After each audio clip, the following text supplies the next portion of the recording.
The sickness has passed, everybody. I am no longer extremely ill, and I am still coughing up a bunch of oop and goop and poop and stuff I just do not like, and I'm still decently congested. But I don't have a fever, so there's that. So today we are going to be snapping back into our schedule that has now been heavily delayed because God loves me. I'm just his child, I'm his favorite fucking child.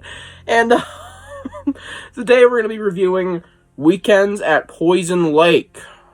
Black Spine of the Month. I would have done another video, but I would have done this sooner. And thanks to my illness, I couldn't. So, fuck. I'm doing it now. Before the month ends, I want to get out 1 or 2 videos. And I want to stick to this Black Spine per month schedule, like I had planned. So, Weekend at Poison Lake! Let's dive in. Now for the blurb. Come on in, the water's slime. Oh, it's so funny.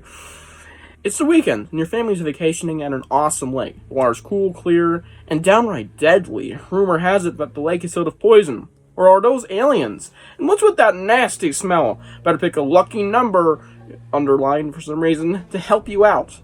Or this nature trip could really go wild. If you pick the right number, you'll be chillin'. They use modern slang in a 90s book. It really says you'll be chillin', if you really want to zoom in there.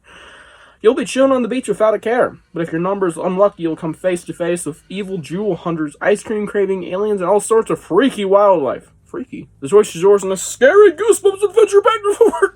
Oh, fuck. 20 super spooky endings. This is still there. This is actually pretty decent. Now, I'm going to be honest. The Black Spine so far, I've read about 7 or 8, maybe 9, probably 8. Round of applause. They're not great, but they're trying their best, because none of them are inherently terrible so far.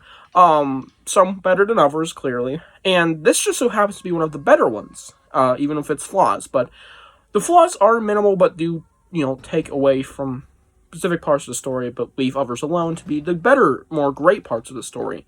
So yeah, the story's kind of got some pretty low points, but high highs, So let's get into the good stuff. And now for my upsides, okay? Let's start off with the things that I liked about the book. Specifically, the arcs I liked. The overall arcs that I enjoyed. Which arcs in this book did I enjoy? Well, there's actually 4. 2 of which, not a lot. But one of those 2, there was some good stuff in it. But 2 of the arcs I did enjoy. And one of those is about aliens. You know what I mean? Goosebumps for fucking aliens. Goosebumps for extraterrestrials. See, I fucking love aliens. And I love aliens in horror and kids horror. Astral horror and any horror that has aliens. You got my interest, baby. Let me tell you, this is done to a great T. Alright, I love these aliens. Their motives are mysterious, but also, pretty simple. They want fucking ice cream. And they want you to make you some ice cream. Or get a certain secret recipe for you. And this recipe is not that hard to get, but there's different ways you can go about it. And of course, it's how GYGs work. It's a pretty fun arc. I like the aliens. I like how goofy but scary they can be. As well as just the entire arc that they came with. Really fun arc. Another arc that I really liked actually was How I Learned to Fly situation, where nothing scary happened besides real life down-to-earth shit. There was one ending that involved a lake monster, and that was just like, one of those typical, out of nowhere, out of the blue, out of left field GYG endings, which was a fine ending, whatever. The whole arc is about not stealing, but maybe taking back or returning, depends on endings. You're getting treasure from the bottom of the lake, because apparently there's a treasure chest down there full of jewelry, and may or may not be some neighbor characters that have gotten mixed up with it and are trying to stop you, maybe. Really good arc. Nothing literally paranormal at all. It's just 2 really fucking evil people who almost kill you, or at least try to. Yeah, pretty fucked up people trying to kill a kid. Yeah, pretty bad. But it was a really good arc. Really good arc. So props there. Took a dark turn, but in a down to earth, realistic way. I mean, as realistic as it is to find treasure at the bottom of the lake. I mean, that doesn't happen very often, but nonetheless, I like 2 of these arcs a lot. Also, this book has a giant ratio of good to, or at least enjoyable endings, to bad endings. 21 good endings to 2 endings that I didn't like. 2 endings in this whole book I didn't like. They actually came from the same arc. I liked every ending in this book to some extent, except for those 2. Yes, even the worst arc in this book is going to have some decent endings. But yeah, overall, lots of great endings, or at least decent, enjoyable, meh, fine, whatever endings. Nothing's just going to make you, well, that was dog shit, besides 2 endings which were dog shit. But yeah, good endings overall. Some really good endings. There was also a really interesting mechanic involving a lucky number, as well as 4 storylines. There's 4 story arcs in this book, all of which have very good page count. I believe each one took about an even 30 pages, it feels. I think they were very evenly split. It was one of the most split down the middle GYGs, even though there's no middle. It's 3 ways, because 1, 2, 3, 4, you gotta make 3 slices to make 4, you get the idea. It's very well split and even. Each arc gets roughly a very small amount of pages and gets to do their thing. I think the shortest of the arcs in this book would probably be one involving a lake monster and them chasing around the lake, and a lot of recontextualization. We'll get to that in a minute, if you know what I mean.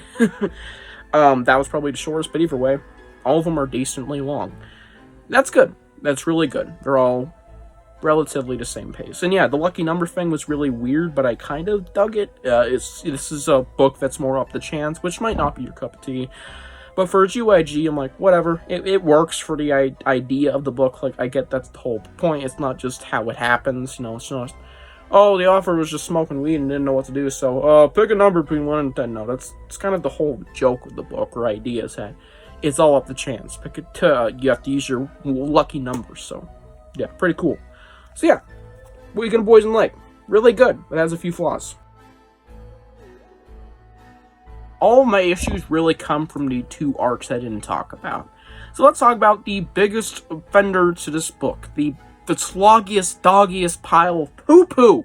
The first arc, literally arc 1, because it's called arc 1, lucky number 1 arc. The arc where you pick your lucky number to be 1, because at the beginning of this book, you have to pick your lucky number. You pick 1. Literally arc 1. Or, sorry, lucky number 2. I'm high. If you pick lucky number 2, that's the arc you get. Horrible.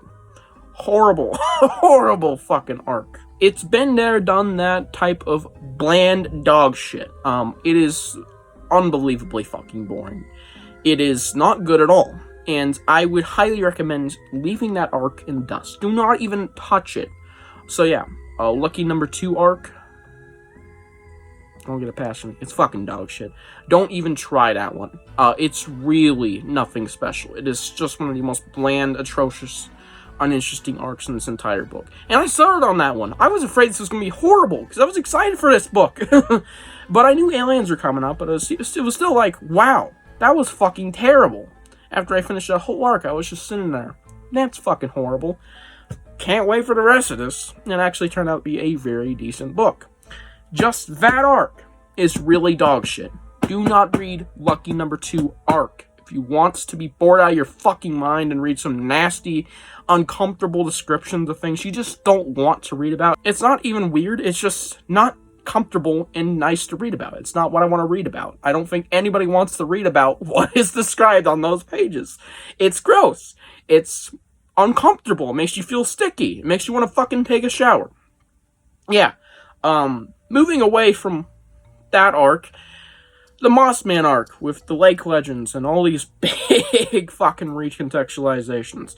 That's my problem. That arc had too many recontextualizations to the entire story, which was a weird thing with that arc. Just a lot of recontextualizations. I don't know why that was in there, but it was, and it's not exactly something I'm fond of. But yeah, that arc had a lot of weird stuff going on for it, and some of it just did not fucking work, and was really dumb. But nonetheless, it wasn't bad. It's just one of those arcs where it's like, well, this wasn't very good. I might lightly recommend it, though. But either way, that arc in itself, not very good. I think it was a lucky number 4 arc or something. Or 5. It might be high or something. But either way, no, not a very good arc. So yeah, let's move on to my rating. And now for my rating. 8 out of 10. We Get a Poison Lake is surprisingly one of the better Black Spines that I have read. And even with that really bad arc and that pretty weird arc that I didn't like involving the Moss Man, it was a fine, actually really decent GYG overall, with its flaws. There is some really good stuff to be offered. The Alien arc is really good if you're into aliens or anything really goofy and fun. That's really good. It's a really good arc to check out. And of course, the Lake Legends, scuba diving, fucking hunting for those jewels arc, whatever the hell you want to call it. That one's also good. So yeah, check out those arcs. Overall, the book is good though. Hope you guys enjoyed this book review for Weekend at Poison Lake. Tell me what you think about this book below if you have read it. Funny enough, it's actually the final Black Spine. Technically not, but if not, it's at least the final special edition Black Spine. So yeah, see you guys in the next one. Bye.